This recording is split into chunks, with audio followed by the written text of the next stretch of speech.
आज की जो क्लासेस है वो उसमें आप लोग लगभग सारी जितनी भी चीजें आएगा सिर्फ एक वन लाइन रहता है। डबल लाइन ये आता है कि इसका संबंध किससे है। जैसे आपने पढ़ा 1857 क्रांति, तो आपने वहाँ पूरा विस्तार से पढ़ा, ठीक। उसका गवर्नर जनरल वायसराय पढ़ा है तो भी पूरा विस्तार से क्वेश्चन आता है। लेकिन जो एक क्वेश्चन आता है उससे पूछेगा किसका नेतृत्व किसने किया था। तो जन आंदोलन की बात करते हैं तो अन्य जन आंदोलन में पहला आता है संथाल विद्रोह। कौन आता है? संथाल विद्रोह। संथाल विद्रोह की जो शुरुआत हुआ था वो हुआ था 1855-56 में। कब हुआ था? 1855 हुआ था। इसका क्वेश्चन आता है किसका नेतृत्व किसने किया था। तो संथाल विद्रोह 1855-56 में शुरुआत होता है। ये आदिवासी विद्रोह था। कैसा था? आदिवासी विद्रोह। इसका नेतृत्व जो करने वाले थे वो थे 4 व्यक्ति। मुख्यतः 2 नाम आता है, सिद्धू और कान्हू। कौन आता है? सिद्धू और कान्हू, दोनों का आएगा नाम। इसके अतिरिक्त इसके 2 अन्य भाई थे, कुल 4 भाई थे, सिद्धू, कान्हू, चाँद, भैरव। क्या नाम याद हो गया? क्या क्या? सिद्धू, कान्हू, चाँद, भैरव। ये 4 व्यक्ति थे। सिद्धू थे, कान्हू थे, चाँद थे और कौन थे? भैरव। कन्फर्म? तो ये जो है ये चारों व्यक्ति थे, ठीक है ना। इन चारों व्यक्तियों के माध्यम से इसकी शुरुआत हुई किसकी? तो याद रख, भूल जाएगा क्या क्या नाम है? सिद्धू, कान्हू, चाँद, भैरव। ठीक है। यस के बी सी, ऐसे याद कर लो, बी के सॉरी बी एस के सी, बी सी, ठीक है, के एस। मैं बोलूं क्या नाम है? भूषण चंद्र कुमार श्रीवास्तव, ठीक है। बी सी के यस, याद कर लेंगे। बी से भैरव, सी से चाँद, के से कान्हू, यस से सिद्धू। तो 4 व्यक्ति थे जिसका संबंध किससे है? संथाल विद्रोह हुआ कब था? ये 1855-56 में। उसका क्षेत्र था भागलपुर का क्षेत्र। क्या था? भागलपुर का क्षेत्र। बाद में एक व्यक्ति आता है जिसका नाम है मेजर बारो। क्या नाम था? मेजर बारो। ये जाकर के इस विद्रोह क्या करता है? दबा जाता है। लेकिन संथाल लोग उसको क्या करते हैं? पराजित कर देते हैं। तो ये आदिवासी विद्रोह पहला हो गया। संथाल विद्रोह नेतृत्व किसने किया था? 4 भाइयों का नाम सिद्धू, कान्हू, चाँद, भैरव। दूसरा था पागलपंथी विद्रोह। क्या नाम है? पागलपंथी, ठीक है। तो पागलपंथी विद्रोह जो था इसकी शुरुआत हुआ, इसको जो है मुख्य रूप से नेतृत्व इसका किए थे करमशाह। कौन किए थे? करमशाह, ठीक है। करमशाह ने इसको शुरुआत किया था। संबंध किससे इसका? करमशाह से। किससे है? करमशाह। एक मूवी आई थी, आप लोग याद देखे होंगे, पीके। यस देखे नहीं देखे? Yes sir. तो इसे याद कर लेंगे। पी से पागलपंथी, के से करमशाह। तो दिमाग में पीके वर्ड रहेगा ना। क्या वर्ड रहेगा? पीके। पी मतलब पागलपंथी, और क्या मतलब? करमशाह। तो पीके इसके मुख्य रूप से नेतृत्व करने वाला कौन था? इसका करमशाह। उसके बाद ये मुख्य रूप से एक व्यक्ति बाद में और इसमें आता है, इसका नाम था टीपू शाह। क्या नाम था? टीपू शाह। उसने क्या किया था? जो जमींदार थे उनके अत्याचारों के विरुद्ध उसने विद्रोह किया था। उसका नाम क्या था? टीपू शाह। इसका नाम क्या था? करमशाह। आंदोलन पागलपंथी। अगला जो एग्जाम में सबसे क्वेश्चन आता है, मुंडा विद्रोह। कौन भैया? मुंडा विद्रोह। मुंडा विद्रोह का नेतृत्व किसने किया था? बिरसा मुंडा। कौन भैया? बिरसा मुंडा। अच्छा, बिरसा मुंडा का उपनाम एग्जाम में बहुत पूछता है। बिरसा मुंडा का उपनाम क्या था? इसे बोलते हैं धरती आबा। क्या बोलते हैं? धरती आबा। या इसे जगत पिता कहते हैं। धरती आबा या जगत पिता कहते हैं कि जनजातियों में इसको भगवान कहा जाता था। क्या कहते हैं? भगवान। एक नामक क्वेश्चन देखते होंगे आप कि जितना भी SC ST होते हैं उनमें एक प्रथा होती है, या जो जनजातियां होती हैं वो ईश्वर के बजाय अपने ही जाति अपने ही धर्म में जो लोग उच्च काम किए रहते हैं उसको भगवान मान लेते हैं। जैसे कि डॉक्टर भीमराव अम्बेडकर को, ठीक, जैसे कि सावित्रीबाई फुले को। तो ये उन्हीं इंसानों में से भगवान मान लेते हैं। तो ये लोग भी जनजाति के लोग थे।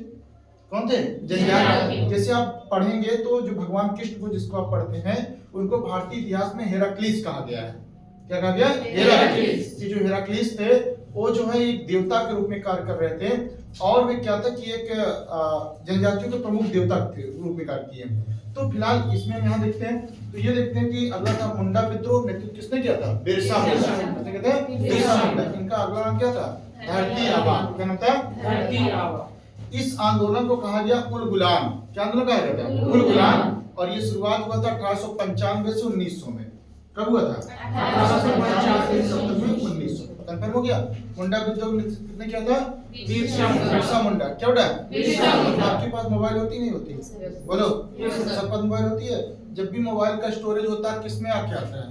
आप कहते हैं कितना करते हैं भाई एमबी, कितना फोटो हुआ कहें इतना एमबी फोटो होगा जी। सुने सुने बोलो पक्का ना। यम से मुंडा विद्रोह, यम से मुंडा विद्रोह, बी से बिरसा, यम से मुंडा और बी से बिरसा, पी से पागल और के से करमसा। वर्ड क्यों याद करना? बस एमबी मतलब मेगाबाइट हमको नहीं याद करना है, एमबी से याद कर लेना हमको। मुंडा विद्रोह विश्व नेता कौन था? बिरसा मुंडा। कौन भैया? बिरसा मुंडा। 1895 से 96 उसके 95 से 96 ना और पी के मतलब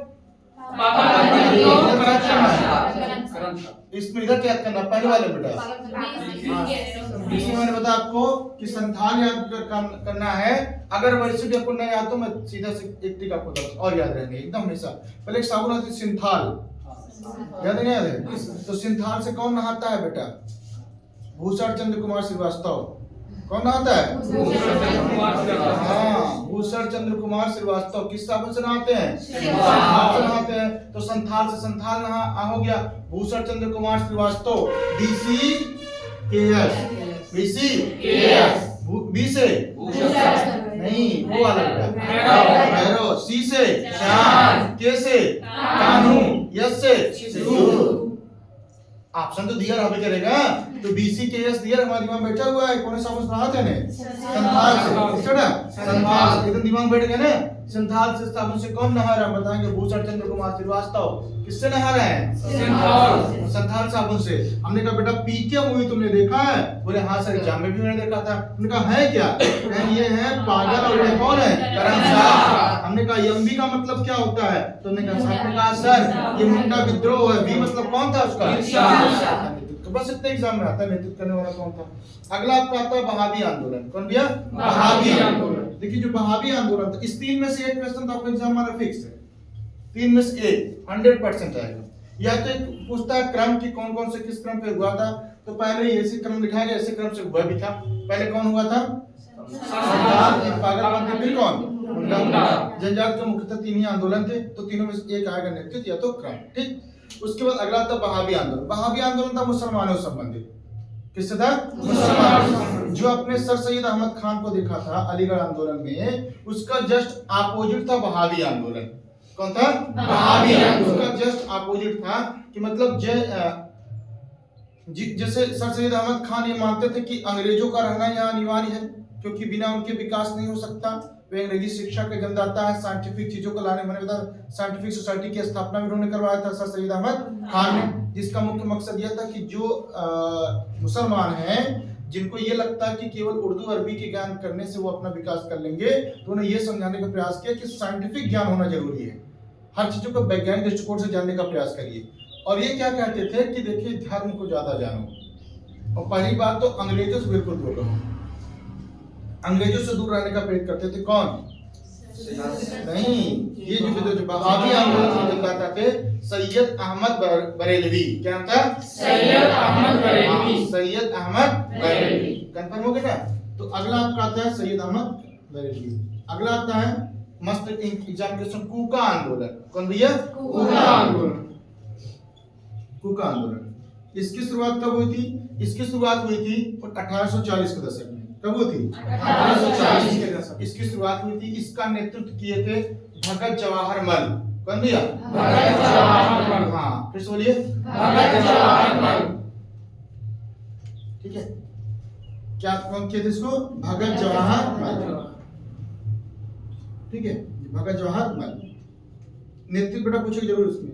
कूका आंदोलन का नेतृत्व किसने किया था? भगत जवाहर मल। कौन भैया? भगत जवाहर मल। हाँ, तो जब इसको कैसे याद कर लेंगे? तो केजीएफ। हाँ थोड़ा हम कुछ और बताएंगे। हाँ ठीक था बेटा। केजी क्या बेटा? केजी याद कर लीजिए। ठीक है। के से क्या होगा? कूका। और जी से भगत जवाहर मल। हम बता रहा हूँ। देखो के से कूका आंदोलन क्या? ए क्या हो गया? बी क्या बेटा? के बी। अभी तुमने एम बी याद किया था, आप क्या याद कर लेंगे? बेटा केबी किलोवाट ना नहीं कैसे कुका कुका बी से भगत जवाहर मल कौन बेटा भगत जवाहर मल। देखो हमने केबी याद कर लिया बेटा एम जी से हमने क्या याद किया था बाबू मुंडा मुंडा। और जी से एम जी से क्या किया था बिरसा मुंडा केबी से क्या किया कुका कौन भगत जवाहर मल। कौन बेटा भगत जवाहर मल। पता है ये आंदोलन चलाया किस लिए गया था जैसे कि हिंदुओं में आपने देखा था कि हिंदुओं में कौन कौन आए क्या नाम है कि भगत सॉरी राजा राम मोहन राय दयानंद सरस्वती भगत क्या नाम है कि स्वामी विवेकानंद जी या विद्यासागर ये लोग क्या किए हिंदू धर्म को मुख्य रूप से आडंबर मुक्त करना चाहते थे जैसे कि दयानंद सरस्वती ने भी थे वो बोले कि मूर्ति पूजा बिल्कुल बंद करो अंधविश्वास बिल्कुल मत मानो ठीक कि ये आस्था या अंधविश्वास है पहले इसका पता लगा लो अगर ईश्वर तुम्हारी आस्था है तो ठीक करो अंधविश्वास नहीं होना चाहिए कि आप मूर्ति पूजा करना शुरू कर दो विवेकानंद जी ने क्या कहा नर में ही नारायण है यानी इंसान की सेवा करना ही किसकी सेवा है भगवान की सेवा है फिर उसके बाद आपने मुसलमानों में देखा दो व्यक्ति आए एक व्यक्ति का नाम था क्या नाम है कि सैयद अहमद खान और एक का नाम है बरेलवी सैयद अहमद बरेलवी तो दोनों लोगों ने क्या किया मुसलमानों में दिया एक बंदा आया जिसका नाम था भगत जवाहर मल इसका संबंध था मुख्यतः सिख धर्म से किससे था सिख धर्म से तो सिख धर्म में फैली हुई बुराइयों को अंधविश्वासों को दूर करने के लिए ही यह इस आंदोलन की शुरुआत किया गया जिसका मुख्य मकसद यह था कि जो अंधविश्वास सिख धर्म में फैलता चला जा रहा है उसको क्या कर दिया जाए समाप्त कर दिया जाए तो उसके लिए नेतृत्व किसने किया था भगत जवाहर मल कौन किया था भगत जवाहर मल। अगला था नील विद्रोह क्या था नील विद्रोह ठीक है नील विद्रोह ठीक इसकी शुरुआत किसने किया था दो विश्वास थे क्या थे दो विश्वास एक नाम कुमार विश्वास था नहीं दो नेतृत्व करने वाले थे एक का नाम था दिगंबर विश्वास एक का नाम था विष्णु विश्वास क्या क्या नाम था दिगंबर विश्वास और विष्णु विश्वास दिगंबर विश्वास और विष्णु विश्वास दो भाई थे इन्होंने इसका नेतृत्व किया था कौन कौन दिगंबर विश्वास हाँ देखिए दिगंबर विश्वास और विष्णु विश्वास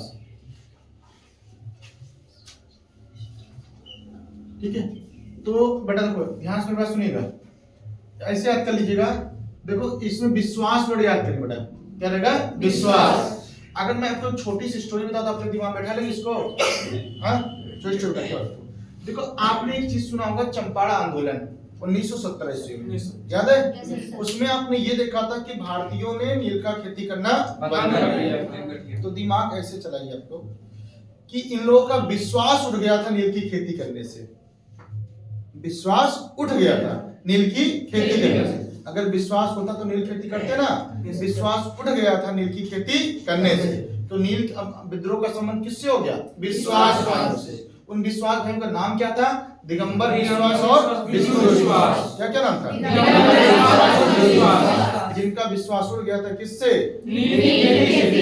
कन्फर्म इसी में किताब लिखी गई थी जिसका नाम था नील दर्पण क्या नाम था नील दर्पण जिसको दीनबंधु मित्र ने लिखा था कई बार एग्जाम में क्वेश्चन आ चुका है दीनबंधु मित्र के द्वारा लिखी गई किताब एक नील दर्पण है जिसमें उन्होंने इस चीज का वर्णन किया था कि नील की खेती करने वाले लोगों के साथ कितनी तरीके की परेशानियों का सामना करना पड़ता है नील की खेती करने वालों का उसको पूरा चित्र उन्होंने किया हुआ है नील दर्पण तो इसमें उन्होंने इसी विद्रोह का वर्णन किया हुआ है जिसके नेतृत्व किसने किया था दीनबंधु किसने किया था क्लियर हो गया तो आपने प्रमुख आंदोलन क्या क्या पढ़े जो जन आंदोलन था जिसका संबंध भारतीय इतिहास से थोड़ा इतर था तो पहला आपने पढ़ा कौन सा संथाल क्या पढ़ा संथाल इसका ट्रिक क्या बताए कि कौन श्रीवास्तव जी क्या नाम है उनका भूषण चंद्र क्या नाम है भूषण चंद्र कुमार श्रीवास्तव सिंथाल से BC किससे नहा रहे हैं संथाल दूसरा हमने कहा कौन पिक्चर आप देखने जाओगे PK कौन बड़ा PK तीसरा का जब पिक्चर देखने जाओगे तो आप डाउनलोड भी करोगे तो हमने कहा किस पे डाउनलोड करोगे किसमें फिर आपने कहा देखो भाई साहब MB में डाउनलोड तो करो लेकिन बहुत ज्यादा पिक्चर है इसको थोड़ा कम कर दो हमने कहा ठीक है बेटा इसको KB में कर लो किसमें कर लो कर लो MB से मुंडा विद्रोह कौन कैसे कुका कौन भगत जवाहरलाल। कौन दिया? भगत जवाहरलाल। उसके बाद मैंने अगला आपसे कहा कि भाई सब नील विद्रोह, तो नील से विश्वास इन लोग का उठ चुका था, इसलिए क्या विश्वास उड़ गया था, दिगंबर विश्वास और विष्णु विश्वास। उसके बाद एक वहाबी आंदोलन चल रहा था, वहाबी आंदोलन का समझ सैयद अहमद सिद्दीकी। ठीक, क्लियर हो गया आपका? इतनी क्लियर हो गया आपका? बोलिए नेतृत्व किसने किया था? एकदम क्लियर हो गया आपका? चलिए अगला पॉइंट बेटा आपका आता है भारत, आधुनिक भारत में शिक्षा का विकास। शिक्षा का विकास किस क्रम में हुआ था आधुनिक भारत में? शिक्षा का, इसमें से हम गारंटी दे रहे हैं आपका एक क्वेश्चन आना फिक्स है, इतने में से ही, क्योंकि एक जन आंदोलन का क्वेश्चन आपका नेतृत्व करने वाला आता ही आता है, चाहे जो एग्जाम देंगे आप। 100% एक क्वेश्चन आपका सिर्फ नेतृत्व करना, या तो मिलान कर चारों दे देगा, मिलान करने के लिए दे देगा आपको कि मिलान करिए कौन सा गलत है कौन सा सही है, तो दिमाग में बैठेगा ट्रिक आपके भैया। अब हम अगला चलते हैं कि शिक्षा का विकास आधुनिक भारत में किस तरीके से हुआ। तो शिक्षा का विकास भारत में हम क्रम वाइज पढ़ते हैं। तो शिक्षा का विकास में सबसे पहले हमने पढ़ा 1780 ईस्वी में। देखिए 1773 रिलेटिंग एक्ट आया था, कौन आया था? 1773 रिलेटिंग एक्ट। 1773 रिलेटिंग एक्ट आया तो उससे मदरसा की स्थापना हुई थी, पता नहीं पता? तो जो 1773 रिलेटिंग एक्ट आया उसी से भारत में शिक्षा की नींव पड़ गई थी भारत में। अब अंग्रेज ये सोचने लगे थे कि अगर भारतीयों को यही शिक्षित किया जाए, जैसे देखिए भारतीयों को यहाँ शिक्षित करने के पीछे कारण भी था। ये मत सोचिए, देखिए दो पक्ष होता है, एक मैंने बताया कि एक पक्ष यह होता है जिसमें हर कोई व्यक्ति सिर्फ नेगेटिविटी खोजता है। महात्मा गांधी जी बुरे नहीं थे, लेकिन महात्मा गांधी को नेगेटिव सोचने वाले बहुत हैं। तो दोनों पक्ष रखते हैं ना आधुनिक, जैसे वो आप अगर प्री मेन से लिखोगे तो उसमें आपको दोनों पक्ष लिखना पड़ता है, एक पक्ष लेके नहीं चल सकते आप, किसी एक विचारधारा को लेके नहीं चल सकते आप। तो इतिहास क्या है, इतिहास में एक विचारधारा प्रबल नहीं होती, जैसे जैसे इतिहासकार है उन्होंने अपनी अपनी विचारधारा को प्रस्तुत करना शुरू कर दिया। तो इसमें जो आप देखेंगे कि आंदोलन में अंग्रेज आए तो अंग्रेजों को यहाँ भारत में शिक्षा के विकास करने के पीछे दो विचार आते हैं। एक विचार ये आए थे कि आनंद बाबू कि कुछ अंग्रेज ये चाहते थे कि भारतीय भी शिक्षित हो, जैसे एसटी वर्ग, उन्होंने इसकी स्थिति को देखा तो उनको यह समझ में आया कि इनके अगर ये पढ़े लिखे होंगे, शिक्षित होंगे महिलाएं, तभी इनकी स्थिति में सुधार हो सकता, अन्यथा सुधार नहीं हो सकता, क्योंकि शिक्षा एक ऐसी चीज है जो किसी व्यक्ति को उच्च स्थिति पे ला सकती है। तो उन्होंने इसके बाद शिक्षित करने का प्रयास किया। दूसरे विचारक क्या कहते हैं? दूसरे विचारक यह कहते हैं कि नहीं, इसलिए शिक्षित नहीं करना चाहते थे, बल्कि इसलिए शिक्षित करना चाहते थे क्योंकि अगर वो अंग्रेजी भारतीय लोग सीख लेंगे तो किसकी भाषा बोलेंगे? अंग्रेजी, क्योंकि भाषा किसकी है?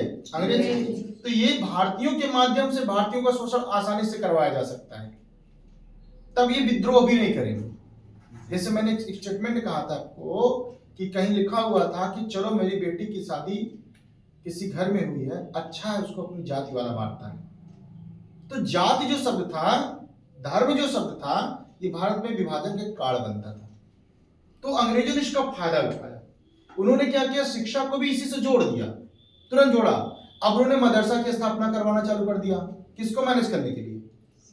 मुसलमानों में। तो 1780 ईस्वी में उन्होंने कलकत्ता की स्थापना की। 1780 में वारेन हेस्टिंग्स जब था, कलकत्ता में मदरसा की स्थापना की 1780 में, किसके लिए? मुसलमानों के लिए। तो 1780 ईस्वी में पहला स्थापना किसका हो गया? मदरसा का, जिसका प्रमुख रूप से भूमिका निभाए थे मौलवी मुइजुद्दीन। कौन निभाया था? मौलवी मुइजुद्दीन, जिसमें फारसी, अरबी और मुख्य रूप से मुस्लिम कानून की शिक्षा दी जाती थी।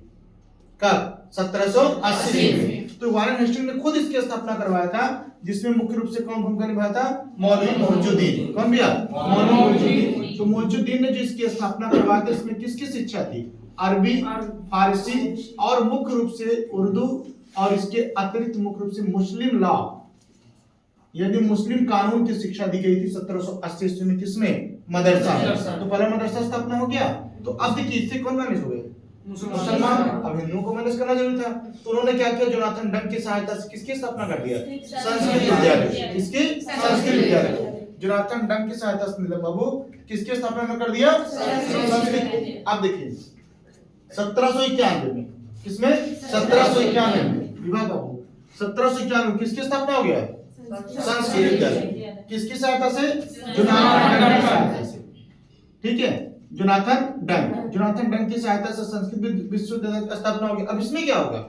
जैसे इसमें मुसलमानों का था, वैसे इसमें किसका हो गया? हिंदुओं का। अब इसमें किसकी शिक्षा दी जाती थी? हिंदुओं का धर्म, हिंदुओं का साहित्य, हिंदुओं का कानून। दोनों मैनेज हो गए ना। तो कहते हैं कि अंग्रेजों का मतलब ये था कि अब इनको धार्मिक शिक्षा दे दिया जाए। अब ये दोनों की शिक्षा होने के बाद एक व्यक्ति था जिसका नाम था चार्ल्स विल्किंस। क्या नाम था? Charles Wilkins. सबसे चहेता क्वेश्चन भारतीय इतिहास का, चार्ल्स विल्किंस। इसने क्या किया? भागवत गीता, किसको? भगवत गीता। भगवत गीता का इन्हें अंग्रेजी में अनुवाद करवाया था। क्या नाम था उसका? Charles Wilkins. क्या नाम था? Charles Wilkins. विल्किंस ने क्या किया था?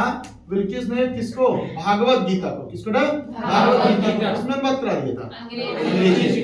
कंफर्म हो गया ना? किसने अनुवाद कराया था? Charles Wilkins. और इसका जो प्रस्तावना था उसको लिखा था वारेन हेस्टिंग्स। कौन लिखा था? Warren Hastings. बस सुन भाई, अंग्रेजों के विचार ये था कि अब देखो अभी धार्मिक शिक्षा दे रहे, अभी अंग्रेजी शिक्षा लाएंगे। क्यों? क्योंकि पहले तो उनका ये मकसद था कि हिंदू वाला कार्य करना शुरू कर दे, मुसलमान वाला कार्य करना शुरू कर दे। उसके बाद जब दोनों अलग अलग हो जाएंगे इसमें अपनी शिक्षा थोप देंगे। क्या? अंग्रेजी। तब हिंदू भी हमारे हो गए, मुसलमान भी हमारे हो गए। तो कुछ लोग का ये विचार है। और लेकिन कुछ लोग क्या विचार है कि अंग्रेज में भी कुछ ऐसे लोग तो ये चाहते थे कि भारतीयों का भी विकास हो, और वो भारतीयों का विकास होगा तो उनका विकास होगा। क्यों? उनको अपने कोई भी कार्य करना पड़ता था अंग्रेज से, वहां ब्रिटेन से लोग बुलाते थे। इंजीनियर कहां से आ रहा था? ब्रिटेन से। सारे काम कौन आते? ब्रिटेन को महंगा पड़ता था। तो अगर कोई भारतीय ट्रेंड हो जाता तो ये काम भारतीय लोग करना शुरू कर देते, तो इनका इनकम का स्रोत भी बढ़ जाता और आसानी के साथ इनको हर कार्य करवा सकते थे। ठीक। तो अब देखा आपने 1780 में किसकी स्थापना हुई? मदरसा। 1751 किसकी स्थापना हुई? दोनों का नाम याद है ना? मोइजुद्दीन और कौन?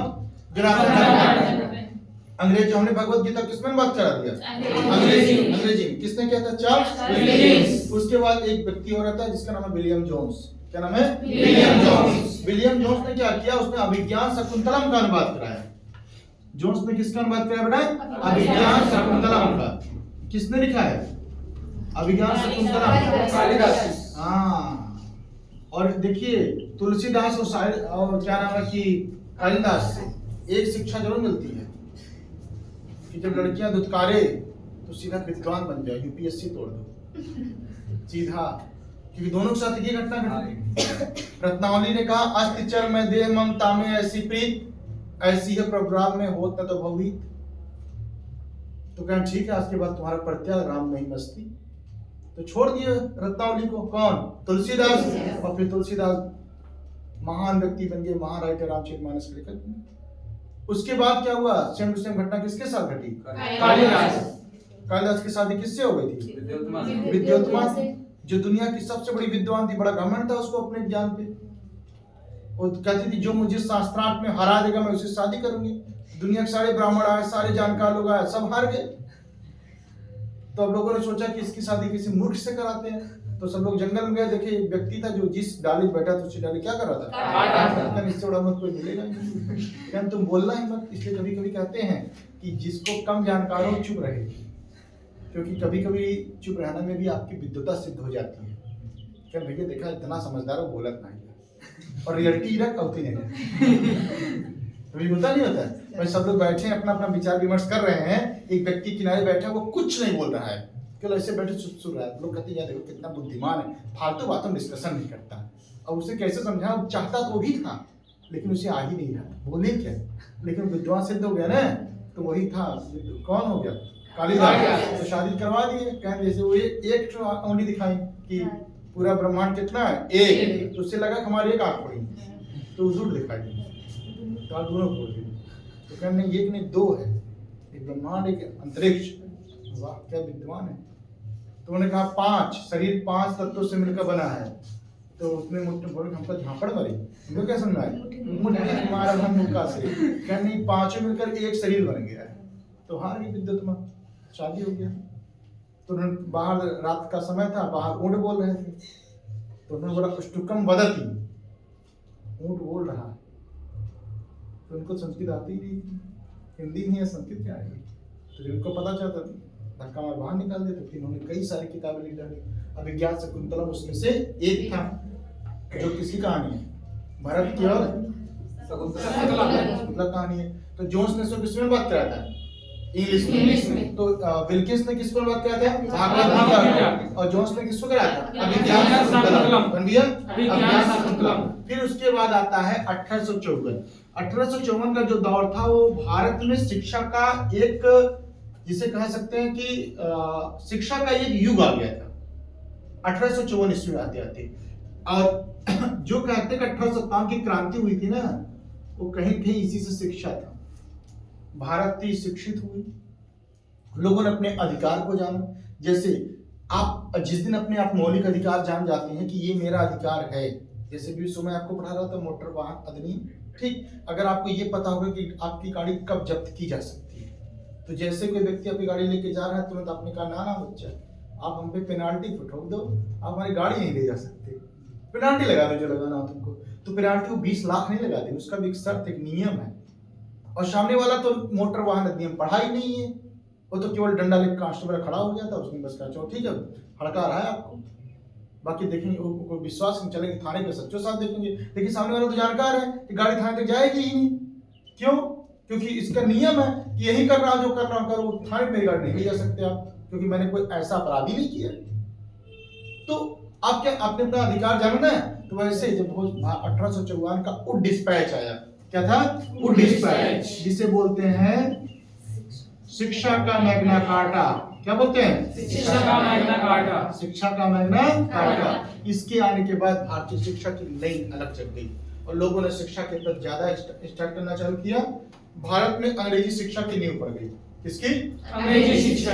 अब किसको कहा जाता है? मैकाले। मैकाले। किसको? मैकाले। भारतीय शिक्षा, अंग्रेजी शिक्षा की जन्मदाता किसके माध्यम से हुआ था? मैकाले के माध्यम से। और किस डिस्पैच के माध्यम हुआ था? उड डिस्पैच। समझिए? उड डिस्पैच। अब इसके आधार पे क्या हुआ कि जैसे लंदन में विश्वविद्यालय थे, वैसे भारत में 3 विश्वविद्यालय खुल गए। एक कलकत्ता विश्वविद्यालय, एक बंबई विश्वविद्यालय, एक मद्रास विश्वविद्यालय। कितने विश्वविद्यालय खुले? 3। कौन कौन? कलकत्ता, बंबई और मद्रास। लंदन विश्वविद्यालय की तर्ज पर भारत में 3 विश्वविद्यालय ओपन हो गए। मैग्ना कार्टा, कौन सा मैग्ना कार्टा था? शिक्षा का मैग्ना कार्टा, उड डिस्पैच के माध्यम से 3 विश्वविद्यालय खुल गए। कौन कौन? कलकत्ता, बंबई और मद्रास। 3 विश्वविद्यालय खुल गए। कन्फर्म। अब इन्हीं विश्वविद्यालयों की स्थिति की जांच के लिए एक कमीशन आया जिसका नाम था हंटर कमीशन। क्या नाम था? Hunter commission. ये किस लिए आया था? जो विश्वविद्यालय हमारे यहाँ स्थापित हो गए थे 3 कौन कौन? कलकत्ता, ये भी महत्वपूर्ण क्वेश्चन है कि उड डिस्पैच के माध्यम से निम्नलिखित में से किस स्थान पर विश्वविद्यालय की स्थापना नहीं हुई थी?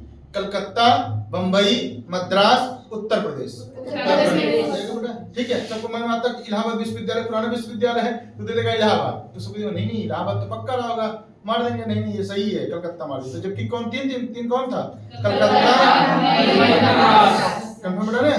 तो देखिए उसके बाद इसी जो विश्वविद्यालय बना था इसकी जांच करने के लिए 1882 ईस्वी में एक टीम गठित हुई जिसका नाम था हंटर कमीशन। क्या नाम था? Hunter commission. किस लिए आई थी भैया?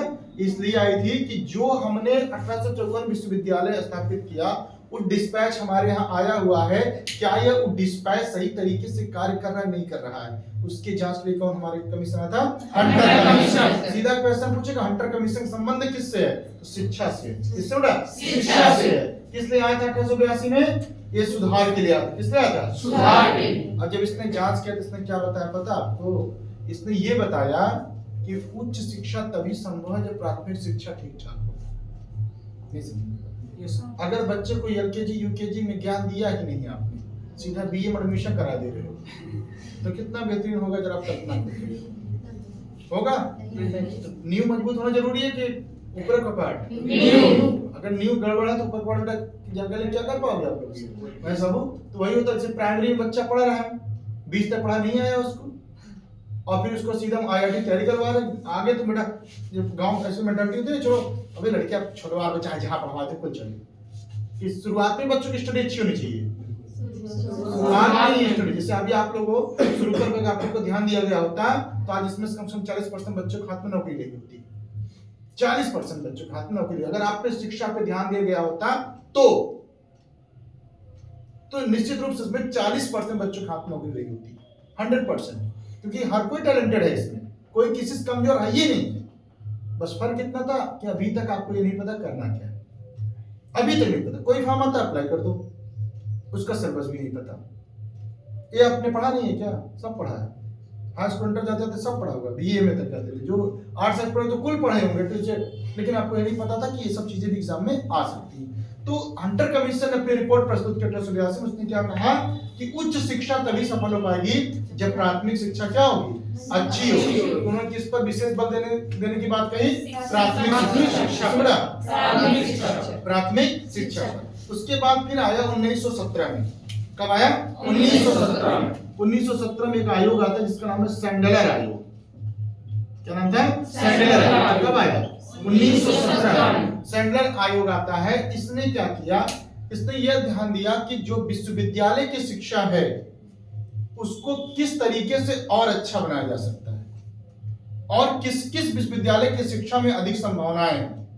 इसके लिए उन्होंने सैंडलर आयोग आया था। कौन आयोग था, सैंडलर आयोग। विश्वविद्यालय की शिक्षा में सुधार करने के लिए इस पर आया था। और उन्होंने ये भी कहा था, देखो जब हंटर कमीशन आया तो हंटर कमीशन ने ये बताया कि ठीक है विश्वविद्यालय की शिक्षा अच्छी है बाबू, ठीक, लेकिन विश्वविद्यालय की शिक्षा के साथ महेश बाबू ये ध्यान देना है कि प्राथमिक शिक्षा भी कैसी होनी चाहिए, अच्छी। सैंडलर आयोग ने ये कहा कि ठीक है विश्वविद्यालय की शिक्षा को और अच्छा बना दो, इसमें इसी चीज की आवश्यकता है, इन चीजों को विश्वविद्यालय में जोड़ दो। तो उन्होंने कहा कि अब एक शिक्षा और लाओ बीच में, जिसका नाम है माध्यमिक शिक्षा। क्या नाम है, माध्यमिक शिक्षा। यानी कक्षा 1 से 5 हो गया, सैंडलर किसने, हंटर कमीशन ने। अब बीच वाली शिक्षा है, देखिए 3 शिक्षा पढ़ते हैं, 4 शिक्षा, एक प्राथमिक, एक माध्यमिक, एक इंटरमीडिएट और एक उच्च शिक्षा। 4 ही पढ़ते ना। तो प्राथमिक में कौन आता है, 1 से 5, माध्यमिक कौन है, 6 से 8, इंटर कौन आता है, हाँ, तो उसमें 9 से लेकर के 12, उस शिक्षा कौन आ जाएगा, ग्रेजुएशन होती है बस, ठीक। तो इन्होंने कहा कि इसके ऊपर की शिक्षा अच्छी चली रही थी ना। मैग्ना कार्टा जब आया, शिक्षा का मैग्ना कार्टा विश्वविद्यालय की स्थापना हमारे यहाँ हो गया 300, उस शिक्षा पहले ही हो गया। हंटर कमीशन ने किसको सुधारने का प्रयास किया, प्राथमिक। और सैंडलर किस पर ध्यान देगा, माध्यमिक शिक्षा होगा ना। माध्यमिक शिक्षा पर किसने ध्यान दिया था, सैंडलर, ठीक। एक ध्यान पॉइंट दिया, माध्यमिक शिक्षा पर, किस पर, माध्यमिक, ठीक। एकदम क्लियर हो, नहीं क्लियर हो बेटा, चलिए आगे चलते हैं। इसके सिवा क्या हुआ था, इसके सिवा क्या हुआ कि तो इतना हो गया आपका ना। अब देखिए एक व्यक्ति थे जिसका नाम था सर विलियम जोन्स। क्या नाम था, सर विलियम जोन्स। इन्होंने क्या किया था, एशियाटिक सोसाइटी ऑफ बंगाल की स्थापना किया था 1784 ईस्वी में। कब किया था, 1784 में एशियाटिक सोसाइटी की स्थापना किया था। किसने, विलियम जोन्स। ये वही जोन्स हैं जिन्होंने किसके, अब विज्ञान शकुंतला में किसमें बात कराया था, अंग्रेजी में, अंग्रेजी। किसके स्थापना में किया था, एशियाटिक जोन्स, एशियाटिक सोसाइटी, जिसका मुख्य मकसद था कि शिक्षा से लोगों को जोड़ा जाए। और इसके बाद ही तुरंत एक राष्ट्रीय शिक्षा परिषद की भी स्थापना कर दी गई। किसकी, राष्ट्रीय शिक्षा परिषद। देखो आपको मैंने पढ़ा था राष्ट्रीय शिक्षा परिषद की स्थापना कब हुई थी, जब मैंने बताया था, अगर आप लोग को याद होगा बेटा, 1905 का बंगाल विभाजन। 1905 के बंगाल विभाजन में 3 क्वेश्चन एग्जाम में आना फिक्स है। सबसे पहले स्वदेशी आंदोलन की शुरुआत कब हुई, हम बताएंगे 1905 के बाद, ठीक है। फिर इसमें दूसरा क्वेश्चन आपका था, सबसे ज्यादा कौन सा गीत गाया गया था, फिर तीसरा क्वेश्चन इससे सबसे महत्वपूर्ण आता है कि राष्ट्रीय शिक्षा परिषद की स्थापना कब हुई थी। तो राष्ट्रीय शिक्षा परिषद की स्थापना करने के पीछे मैंने बता दूं, उसका मकसद ये था कि 1905 में हमने तो बिल्कुल असहयोग आंदोलन की तरह अंग्रेजों का सहयोग करना बंद कर दिया था। इसकी मैंने कहानी बताई थी, 2 चीजें, धोबी ने कपड़ा बंद किया और दूसरी क्या बताए थे, मिठाई खाना बंद, मिठाई चढ़ाना, खाना बंद, चढ़ाना बंद, एकदम सब कुछ खत्म हो गया था। याद है, भूल गए, चीन से आती थी चीनी, इसलिए प्रयोग ही नहीं करेंगे इस चीज का। तो शिक्षा में भी हमने एक नया विकास किया कि राष्ट्रीय शिक्षा परिषद की स्थापना कर दी। सीमा बाबू का 1996 ब्रिटिश स्थापना किसकी, 1996। और अबे 1996 में किसकी स्थापना कर दिया, राष्ट्रीय शिक्षा परिषद। उसके बाद क्या हुआ, एक व्यक्ति थे जिसका नाम था डीके कर्वे। क्या नाम था, डीके कर्वे।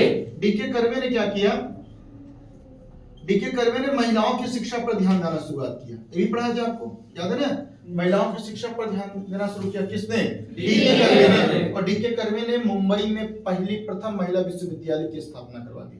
डीके कर्वे, किसने, क्या किया, मुंबई में पहली महिला कॉलेज की स्थापना, प्रथम महिला विश्वविद्यालय की स्थापना किसने करवाया था, डीके कर्वे ने करवा दिया, ठीक है। उसके बाद क्या हुआ, उसके बाद हुआ आपका कलकत्ता में हिंदू कॉलेज की स्थापना हुआ राजा राम मोहन राय की सहायता से, किस सहायता से, राजा राम मोहन राय।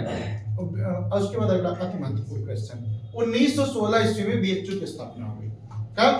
1916 ईस्वी में बीएचयू की स्थापना हो गई। कब? 1916 में। किसकी स्थापना हो गई? बीएचयू। इसका पूरा नाम क्या था? सीएचएस। क्या नाम था? CHS, central Hindu school. क्या नाम था इसका? Central Hindu school. पूरा नाम। और इसका फिर बीएचयू कब बन गया? 1916 में। कब बन गया? 1916 में। इसका नाम क्या पड़ गया? बीएचयू।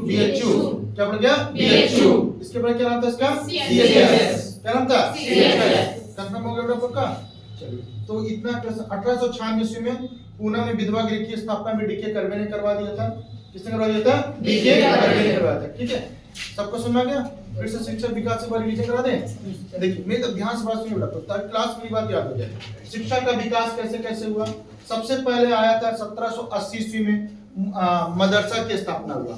किसकी स्थापना? मदरसा। मुख्य कौन था? मोइनुद्दीन। मैंने पता, दिमाग में कहानी बैठा लीजिए। अंग्रेज भारत पे आ गए हैं, ठीक है, वो यहाँ पे शासन करना चाह रहे हैं। तो पहले तो एकदम विरोध में थे, बाद में कोई चीज पता चल गया अगर यहाँ शासन करना है बाबू तो हिंदू मुस्लिम को एक लेके चलना पड़ेगा। तो उन्होंने हिंदुओं के लिए अलग से बना दिया, मुस्लिमों के लिए अलग से। तो 1780 ईस्वी में इन्होंने एक मदरसा का स्थापना किया जिसमें मेन रूप से कौन काम कर रहा था? मोइनुद्दीन। इसमें क्या पढ़ाया गया? उर्दू, अरबी, फारसी और मुस्लिम के कानून।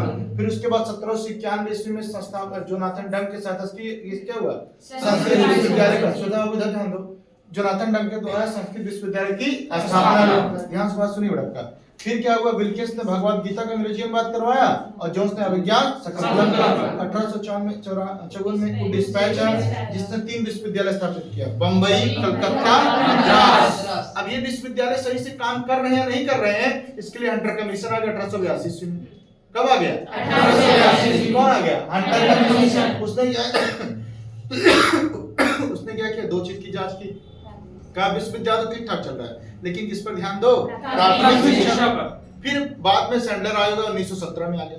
सैंडर आयोग ने क्या कहा? ठीक है विश्वविद्यालय चलाओ लेकिन माध्यमिक शिक्षा पर भी ध्यान दो। किस पर? माध्यमिक शिक्षा पर। यानी ध्यान दीजिएगा बेटा। एक हमने किस पर ध्यान दिया? प्राथमिक शिक्षा। फिर किस पर ध्यान दिया? माध्यमिक शिक्षा पर। सेंट्रल कमीशन द्वारा किस पर ध्यान दिया? माध्यमिक शिक्षा। फिर 1784 में विलियम जोन्स ने स्टडी की स्थापना किया। 1906 ईस्वी में राष्ट्रीय शिक्षा परिषद की स्थापना हुई। 1906 1916 में बीएचयू की स्थापना हुई। किसका? बीएचयू। और पहला महिलाओं के विश्वविद्यालय किसने खुलवाया था? डीके कर्वे। किसने? डीके कर्वे। सबको समझ गया पूरा? कोई दिक्कत? चलिए अब तीसरा पॉइंट पढ़ते हैं। अब भारत में प्रेस का विकास। प्रेस का विकास, अखबारों की बड़ी भूमिका है देश के आजादी में। पंपलेट्स की बड़ी भूमिका है, हैंडबिल जिसे कहते हैं, पंपलेट्स की बड़ी भूमिका है। आज मोबाइल का जमाना है, जब मोबाइल नहीं था तब किसकी सहायता था? अखबार। कौन भैया? अखबार। आज भी अखबार का महत्व है, अखबार का महत्व आज भी है। आप कोई भी मेंस लिखते हो, कोई भी अच्छी स्टडी करना होता है तो करंट अफेयर आपको बेहतरीन तरीके से जानना होता है, आप संपादकीय पढ़ते हो। संपादकीय में कोई चीज बहुत विशेष तरीके से विस्तार से लिखी जाती है।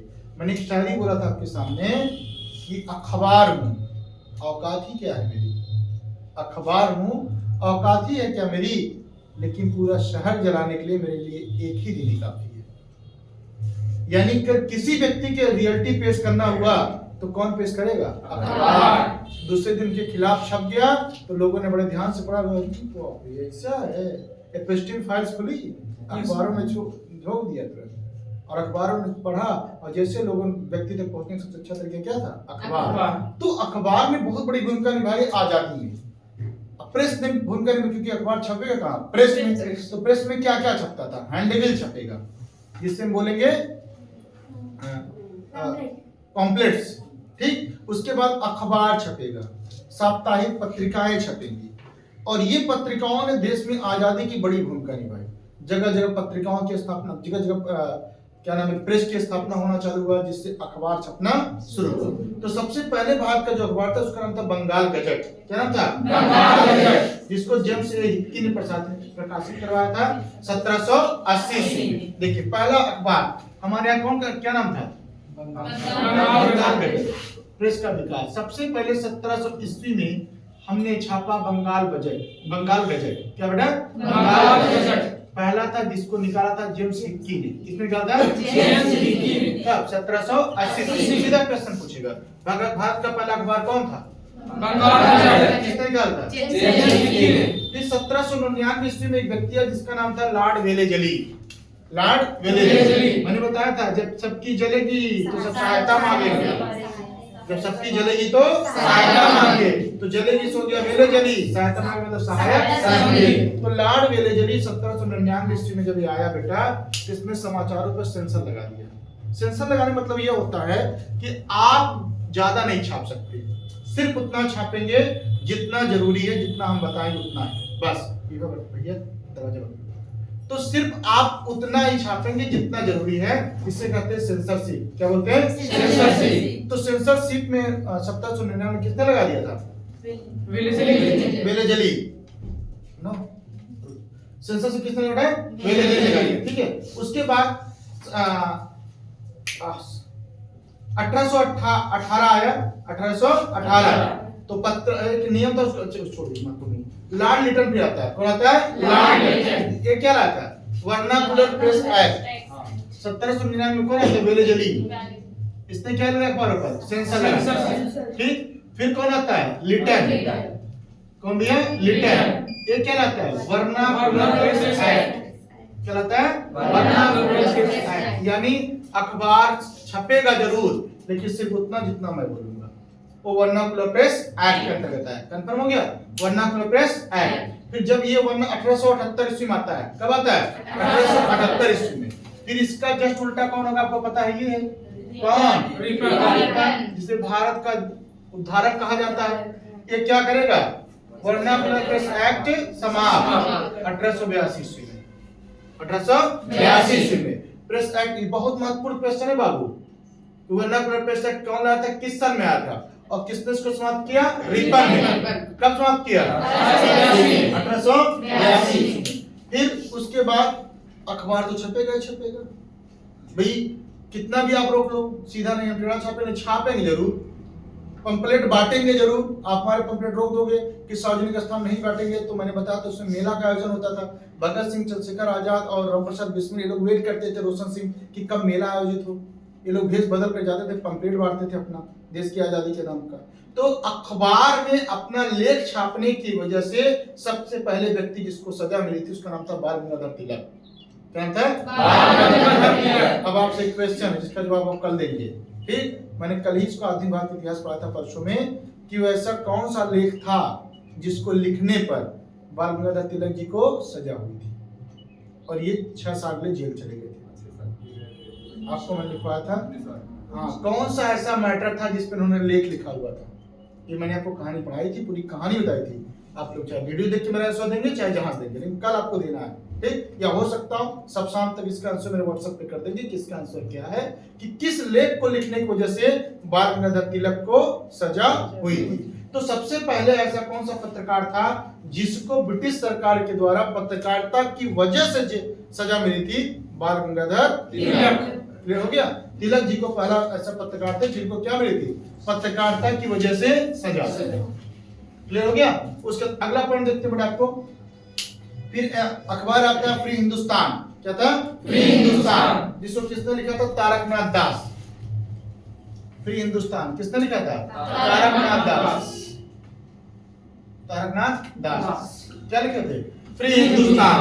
अखबार का संपादन किसने किया था? तारकनाथ दास। फिर राजा राम मोहन राय जी ने बहुत सारे अखबार संपादन किया था, जिसमें सबसे प्रमुख रूप से आता है संवाद कौमुदी। कौन आता है? संवाद कौमुदी। ये सबसे प्रमुख अखबार था संवाद कौमुदी, इन्होंने लिखा था। प्रज्ञा का चांद इन्होंने लिखा था। मिरातुल अखबार, क्या? मिरातुल अखबार भी संपादन कौन करता था? राजा राम मोहन राय। कौन अखबार था?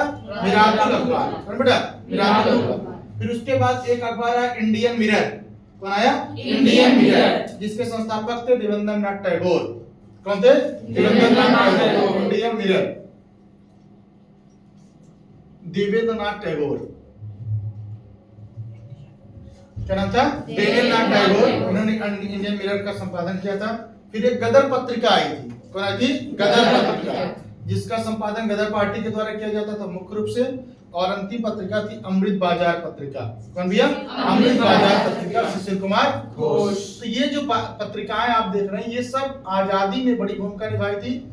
और इन्होंने ये लोग क्या करते थे कि जो बातें लिखनी होती थी वो अप्रत्यक्ष रूप से अखबारों में छापते थे, जो जनता तक बड़ी आसानी के साथ पहुंचाते थे। इसके सिवा अन्य अखबारों का नाम सुन लीजिए, जैसे इंडियन ओपिनियन कौन लिखा था? महात्मा गांधी। कहाँ लिखे थे? South Africa. उसके बाद इंडियन नेशन कामेश्वर सिंह लिखे थे। कौन लिखे थे? कामेश्वर सिंह। हरिजन बंधु, हरिजन सेवक, ये कौन लिखे थे? महात्मा गांधी। हरिजन अंग्रेजी में था, हरिजन बंधु गुजराती में था, हरिजन सेवक हिंदी में था। तीनों संपादक कौन किया था? महात्मा गांधी। इंडिपेंडेंट ये लिखे थे मोतीलाल नेहरू। कौन लिखा था? मोतीलाल नेहरू। सबसे महत्वपूर्ण क्वेश्चन, बहिष्कृत भारत कौन लिखा था? डॉक्टर भीमराव अम्बेडकर। कौन भैया? डॉक्टर भीमराव अम्बेडकर। क्या लिखे थे? बहिष्कृत भारत। हिंदू पैट्रियट इसको लिखे थे गिरीश चंद्र घोष। कौन लिखे थे? गिरीश चंद्र घोष। महत्वपूर्ण, सोम प्रकाश का संपादन कौन करता था? ईश्वरचंद्र विद्यासागर। ईश्वरचंद्र विद्यासागर। ठीक। इसके बाद देखिए एक अखबार आता था अल हिलाल। क्या था? अल हिलाल। इसको कौन लिखा है? अबुल कलाम आजाद। अल हिलाल। अगर मैं आपसे क्वेश्चन पूछूं कि बेटा अबुल कलाम आजाद के बारे में हमको कोई आप और क्वेश्चन आंसर बता दीजिए, तो आप कहेंगे सर ये दो चीज के लिए महत्वपूर्ण है। एक, भारतीय राष्ट्रीय कांग्रेस का सबसे कम उम्र का अध्यक्ष कौन था? अबुल कलाम आजाद। और सबसे लंबे समय तक रहने वाला अध्यक्ष अबुल कलाम आजाद। फिर मैंने कहा कब बने थे ये अध्यक्ष? 1940 जब थे 1940 में। फिर मैंने कहा था भारत छोड़ो आंदोलन शुरुआत हो गया तो अध्यक्ष की नियुक्ति नहीं हुई, तो 46 तक ही पड़े रह गए। ठीक। अबुल कलाम आजाद। ठीक है। तो उन्होंने कौन पत्रिका संपादन किया था? अल हिलाल। क्या भैया? अल हिलाल। वंदे मातरम नामक पत्रिका का संपादन कौन करता था? वंदे मातरम, लाला लाजपत राय। कौन भैया? लाला लाजपत राय। वो उर्दू में करते थे वंदे मातरम पत्रिका का संपादन उर्दू में किए थे कौन? लाला लाजपत राय। क्या नाम था? लाला लाजपत राय। संपादन करते थे। द पीपल इन्होंने अंग्रेजी में संपादन किया था। कौमी आवाज का संपादन करते थे जवाहरलाल नेहरू और रफी अहमद किदवई। कौन कौन? जवाहरलाल नेहरू और कौन? रफी अहमद किदवई। कौमी आवाज। क्या बेटा? कौमी आवाज। और अंतिम पत्रिका थी कॉमनवेल्थ, जो एग्जाम बहुत पूछता है, श्रीमती एनी बेसेंट। समझिया? Shrimati Annie Besant. क्लियर हो गया? तो आपने आज कौन कौन सा पॉइंट पढ़ा है? आज आपने पढ़ा 3 चैप्टर जो एग्जाम के दृष्टिकोण से सबसे महत्वपूर्ण पॉइंट है। तीनों में से कम 2 से 3 क्वेश्चन आना फिक्स है। अगर आप ध्यान से पढ़ लेंगे तो मैंने ट्रिक से भी आपको उसको पढ़ा दिया है और एकदम आसानी से आपका दिमाग में बैठ गया होगा निश्चित रूप से। और आप चाहे जो एग्जाम कर दिए, चाहे जो टेस्ट देके देख लीजिए, इन तीनों में से अगर कम से कम भी क्वेश्चन आएगा तो एक क्वेश्चन आना फिक्स है, नहीं तो 2 से 3 क्वेश्चन। जैसे एक आपका आएगा जनजातीय आंदोलन से, एक शिक्षा के संबंधित होगा और एक अखबार संबंधित होगा। अखबार से क्वेश्चन इसलिए पूछता है क्योंकि ये वो भूमिका थी जिसने भारत के आजाद करने में बहुत बड़ी भूमिका निभाई। कंफर्म हो गया? तो ये बातें आपको समझ में आ गई भैया? कंफर्म?